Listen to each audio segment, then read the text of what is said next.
Ce que je vais partager va vous bénir.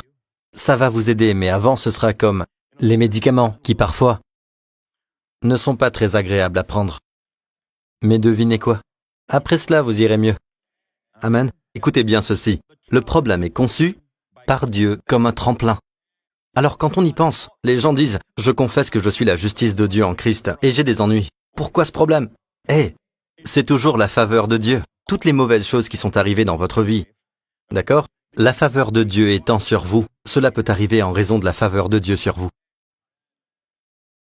Les gens pourraient dire des choses sur vous à cause de la faveur de Dieu sur vous. Les gens pourraient mentir à votre sujet, tenir un blog sur vous, écrire sur vous et dire toutes sortes de choses sur vous à cause de la faveur de Dieu sur vous. Ne perdez pas votre temps avec ce qu'on dit.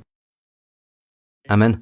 Eh bien, pasteur, je confesse ma faveur, je confesse que je suis la justice de Dieu et ces choses arrivent. D'accord, vous êtes toujours avec moi. Maintenant, il y a une chose qui empêchera la grâce de couler. C'est se croire juste à ses propres yeux. Votre tentative, vos efforts de vous justifier, de vous rendre juste, dans Galates s'il vous plaît. Vous êtes séparés de Christ, vous tous qui cherchez à être considérés comme justes dans le cadre de la loi. Considéré comme juste, c'est être rendu juste. Le moment où vous cherchez à être considéré comme juste, le moment où vous cherchez à être considéré comme juste dans le cadre de la loi, vous êtes déchu de la grâce. Vous êtes déchu du royaume où la grâce vous retient, où la grâce peut vous aider, où la grâce pourvoit, où la grâce vous couvre. Vous êtes déchu de la grâce.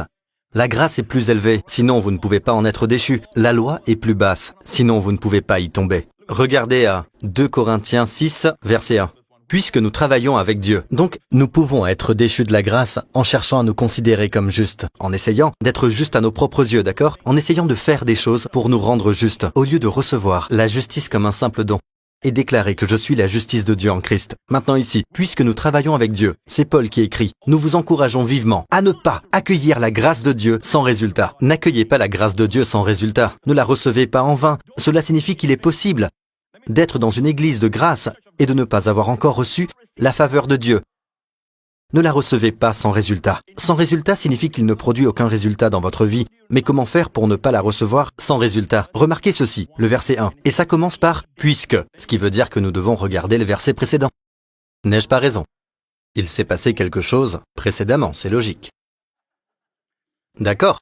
Donc à l'origine, quand Paul a écrit ces lettres, il n'y avait pas de chapitre. Voyons donc le dernier verset. Vous connaissez le verset précédent?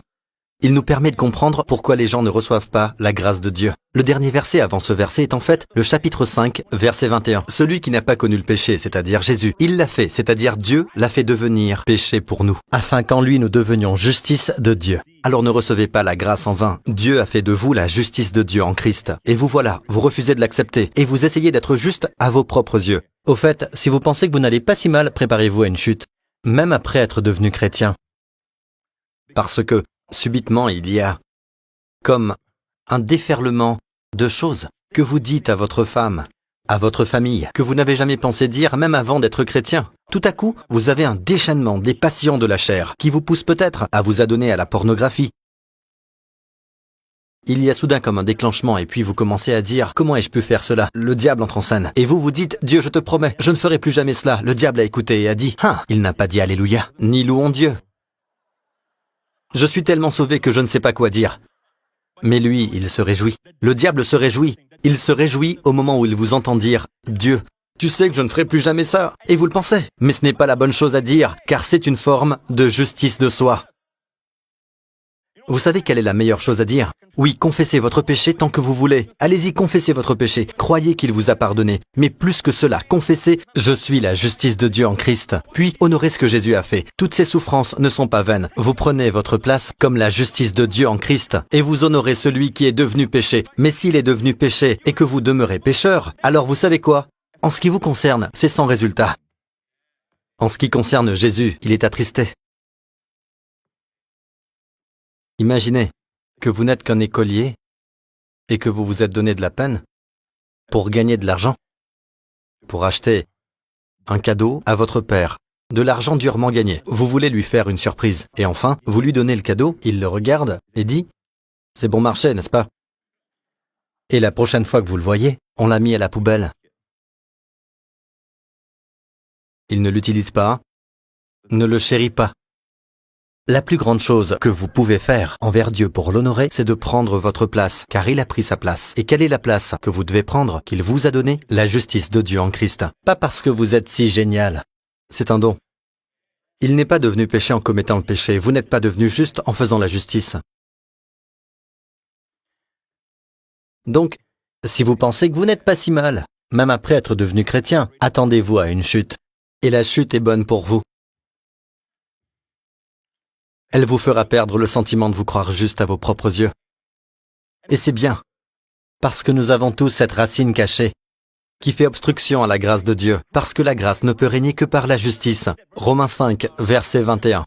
Ainsi, de même que le péché a régné par la mort, de même la grâce, la faveur de Dieu, la grâce règne par la justice.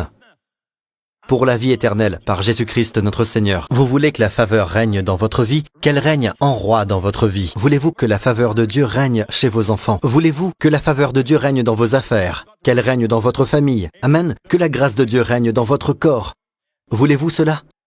Elle ne règne, en grec on dit dia, que par les justes, à travers la justice. Mais si vous ressentez la conscience du péché, je ne comprends pas comment j'ai pu faire cela. Mon Dieu, je suis vraiment désolé. Je promets de ne plus jamais le refaire. Ou encore, la prochaine fois, je ne le ferai pas. Tout cela est une forme de justice de soi, essayant d'expier vos péchés par vos propres efforts. Lorsque vous êtes sur le point de chuter, la chose la plus humble à faire, c'est de dire au Seigneur, « Seigneur, je reconnais mon péché et je reçois ton pardon. Et je déclare que je suis la justice de Dieu en Christ. » Et je vous le dis, vous vous en sortirez sans effort. Or, le diable projeta de faire le mal. Mais tout est maintenant renversé. Maintenant, vous appréciez encore plus la justice et vous avez une plus grande crainte de votre chair.